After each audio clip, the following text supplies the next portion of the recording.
시청자 여러분 안녕하십니까. 이제 5월 8일 0시가 넘었습니다. 전옥현의 안보정론 시작하겠습니다. 여러분들 오늘이 어버이날이죠. 그래서 부모님을 모시고 계신 분들, 그러니까 부모님이 살아계신 분들께서는 얼마나 좋으시겠습니까. 살아계실 때 아무리 효를 다한다 하더라도 부족하죠. 부모님의 사랑에 비하면. 그러나 부모님을 떠나시고 나면 뭐라고 말할 수 없는 그런 슬픔에 잠기게 됩니다.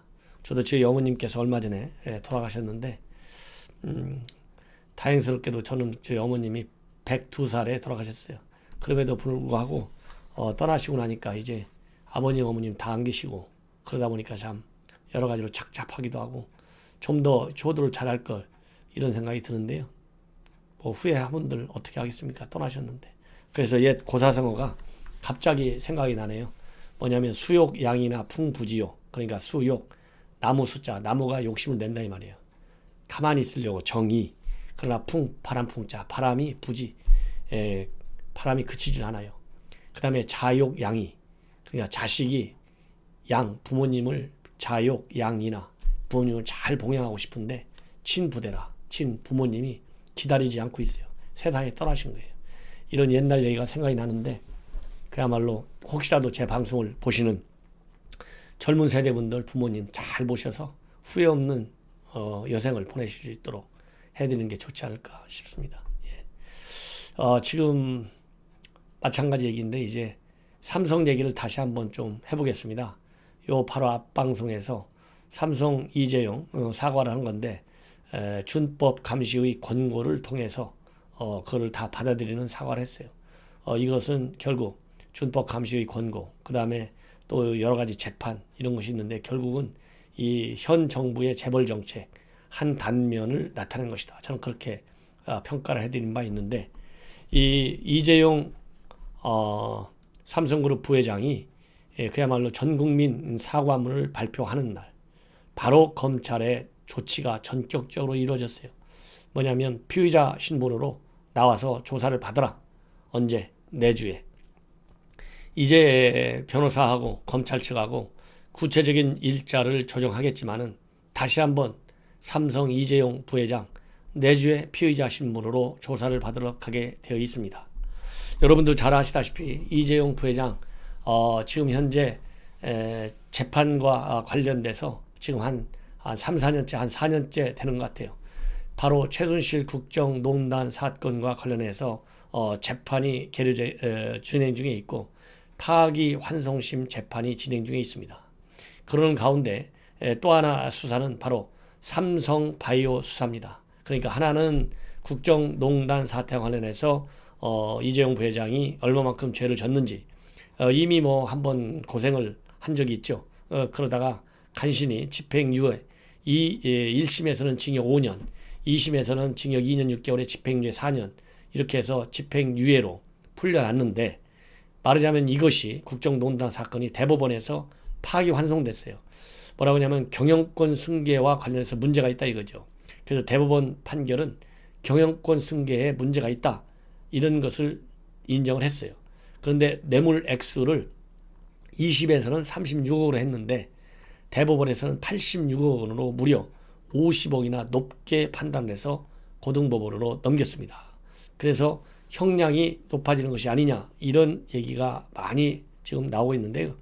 이 파기환송심 재판부에서는 지난 10월 달에 삼성한테 준법 감시 제도를 마련하라 이렇게 주문을 했고 그래서 이 파기환송심 재판부의 권고에 따라서 지난 1월 달에 준법 감시위원회를 삼성에서 출범을 시켰습니다. 그래서 이재용 부회장이 그야말로 경영권 승계 일체 아들한테 안 넘겨주겠다 이렇게 선언했고 그리고 문호조 반성한다. 노동 3권을 철저히 보장해 주겠다. 이런 것도 약속을 했어요. 이런 대약속 선언인데 이런 것이 이제 앞으로 이 삼성 이재용 부회장의 파기환송심에서 이 판단에 어떤 영향을 줄지 상당한 관심을 갖지 않을 수가 없는데 이 법조계에서는 양형에 이러한 국민 대사과문 발표가 영향을 줄 수 있을 것이다 이렇게 판단을 하고 있고 정치권에서는 이러한 국민 사과 만족할 수 없다. 이런 비판이 강력하게 지금 대두되고 있습니다. 그렇기 때문에 꼭 삼성준법감시위원회가 권고한 대로 이재용 부회장이 선언을 했다 하더라도 이것이 양형에 유리하게 될지 안 될지는 좀 더 진행이 되어 봐야 한다. 이런 얘기를 하고 싶고요. 그리고 이번에 다시 검찰에서 피의자 신문으로 나와달라, 조사받아라. 이것은 이 최순실 사건이 아니고 삼성 경영권 승계입니다. 여러분들 삼성 경영권 승계 뭐 잘 아실 거예요. 뭐냐면 이제 주가 조작과 관련됐다는 겁니다. 쉽게 얘기해서 이재용 부회장이 주식을 하나도 안 갖고 있는 삼성물산 주가는 떨어뜨리고, 이재용 부회장이 주식을 많이 가지고 있는 제일모직 주식 가치는 올려가지고 유리하게 승계 작업이 이루어지도록, 즉 이재용 부회장에게 이 합병 구도가 아주 유리하게 진행되도록 하기 위해서 주가 조작을 했다. 이것이 검찰의 입장이고, 삼성은 무슨 소리냐? 주가 조작 전혀 없었다. 국제 회계 기준에 맞게 삼성바이오 회계 처리를 했다. 일체 없다. 분식 회계가. 이렇게 지금 양측이 맞서고 있어요. 그래서 이 삼성바이오 사건과 관련된 수사인데, 이미 앞에서 말씀드린 대로 삼성 이재용 부회장은 피의자 신분으로 조사를 받게 되어 있습니다. 이 사건은 2018년도 2년 전이죠.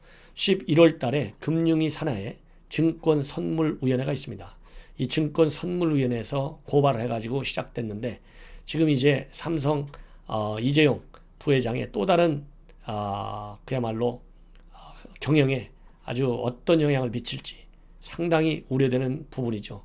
이미 삼성물산의 이용호 사장, 그 다음에 삼성바이오의 김태한 사장, 그 다음에 삼성미래전략실의 최지성 전 실장, 이런 사람들이 삼성그룹, 그러니까 전현직 고위 간부들이 이미 소환 조사를 받았습니다.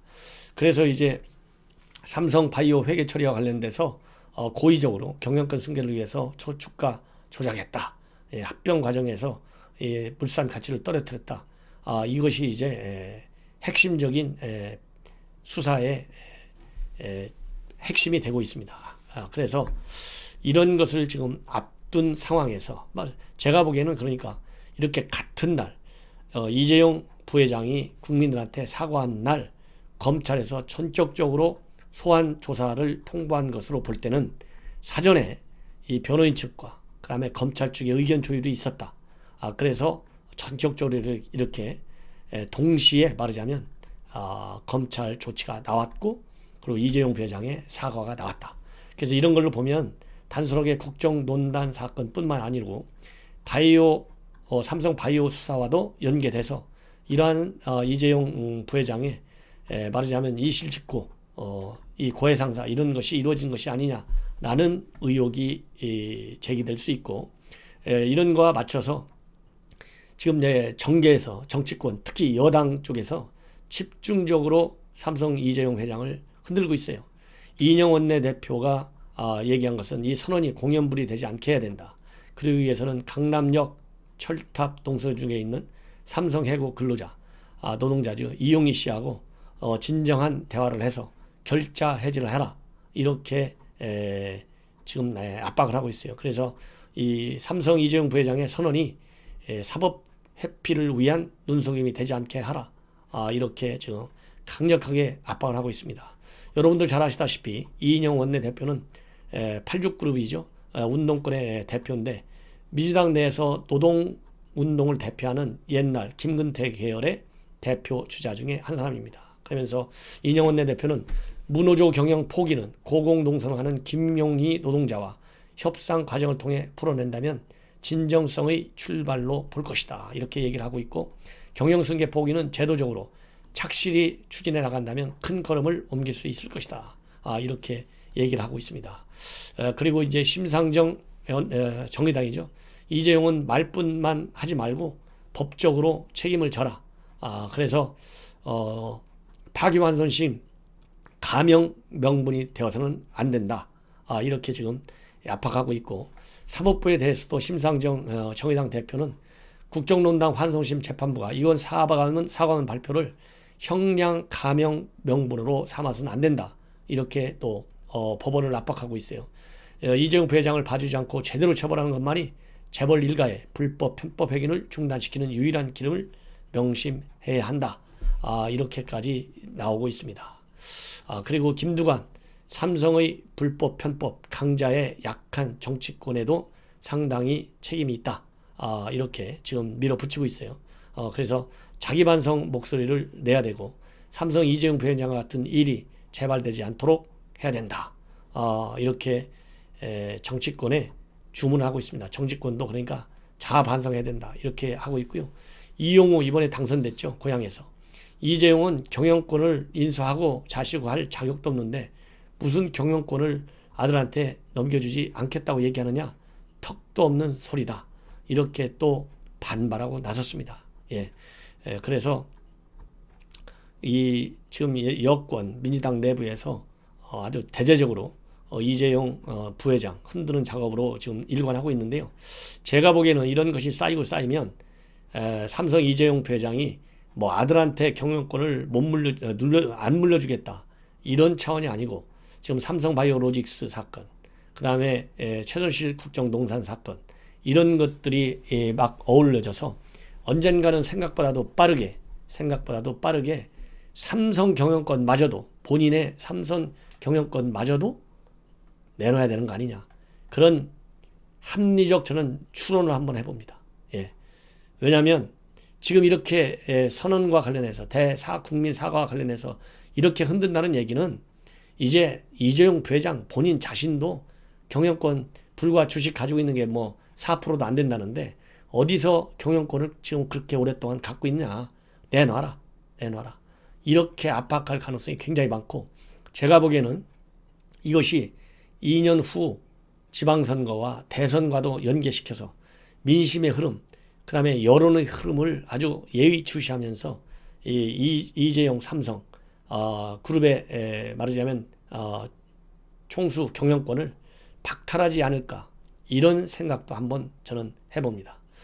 어쨌든지 간에 여권에서는 이렇게 압박을 하고 있지만은 삼성준법 감시의 층에서는 이번 이재용 부회장의 사과를 의미 있게 평가하고 이런 것과 관련해서 실제적으로 구체적인 방안들이 조속히 마련될 것을 촉구한다.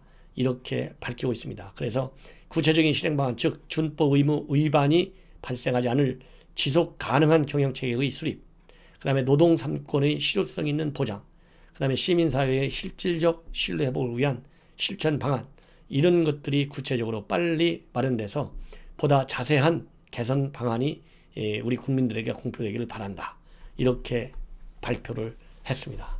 자, 어떻든 간에 이제 삼성 과연 제가 예견한 대로 결국은 언젠가 생각보다는 빠르게 이재용 부회장의 경영 리더십이 박탈당하는 게 아니라 이제 이렇게 국민 사과문 하듯이 스스로 내려놓는 날이 언제 올지 한번 지켜보도록 하시죠. 제가 보기에는 생각보다 하여튼 빠르게 올 수 있다. 더군다나 이제 지금 이건희 회장이 어쨌든 뭐 병때 이런 병원 상태가 뭐 개선된다는 얘기는 오래전에 들었는데 이건희 회장의 어떤 회복 결정적인 이런 것도 다 연결되어 있는 것이 아니겠느냐, 저는 그렇게 봅니다. 그리고 이 마지막 이 검찰 또 이 법원과 관련된 사건, 여러분들 얼마 전에 부산시장 오거돈 성추행 사건이 엄청 컸었죠. 미래통합당에서 이 성폭력 사건과 관련해서 이 상담한 그리고 공정한 법무법인 그리고 상담소장 이런 사람들이 전부 친문계열, 문재인 대통령이 법무법인 대표로 있을 때 다 같이 있었고 또 이 법무법인의 현 대표는 노무현 대통령의 조카 사이고 이런 건 뭐 다 아시죠. 그리고 또 김혜수 현 인사수석 비서관도 요 법무법인 출신이다. 이거와 관련해서 미래통합당 진상조사 단장인 곽상도 의원이 얘기를 했는데 이 성폭력 상담소 비밀 엄수 의무를 위반했다. 그래서 검찰에 고발했어요. 피해 사실에 대한 비밀 준수 의무가 있는데 이런 것을 전혀 지키지 않았다. 그래서 이 오거돈 시장의 정책 보장을 통해서 사실 확인 작업도 했다. 이렇게 주장을 하고 있고요. 또 이 피해 부산 성폭력 3당소하고 부산시장 정무라인이 이 피해 여성을 회유하려고 작업도 했다. 그래서 법에 규정된 성폭력 상담소의 역할은 수사, 의료, 법률 지원에 있을 뿐이지 가해자에게 상담 내용을 알려준 데다가 사태 시기에 관여하고 공중을 날선한 거 이런 것은 역할 범위를 넘은 것이다. 이렇게 얘기를 하고 있습니다. 그러면서 이 곽상도 의원은 성폭력 상담소의 자문위원 명단, 역대 연구소장 명단, 부산시 감사 내용 등 자료 제출을 요구하고 있고 성폭력 상담소는 경찰 수사가 진행 중에서 줄 수 없다. 이렇게 거부를 하고 있고 또 이 부산 성폭력 상담소도 미래통합당 대상으로 해서 또 이 법률 대응을 하고 있습니다. 즉 고발했어요.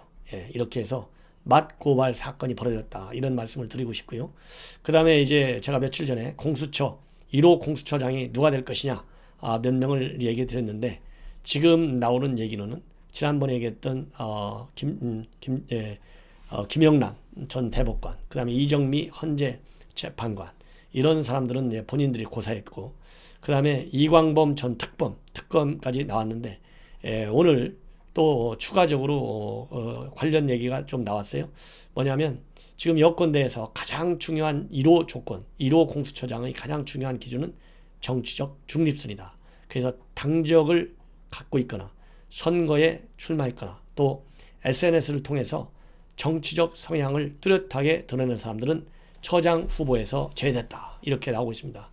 그래서 이러한 기준에 따라서 민주당 비례대표로 후보 공천을 받았던 황희석 전 법무인권국장이죠.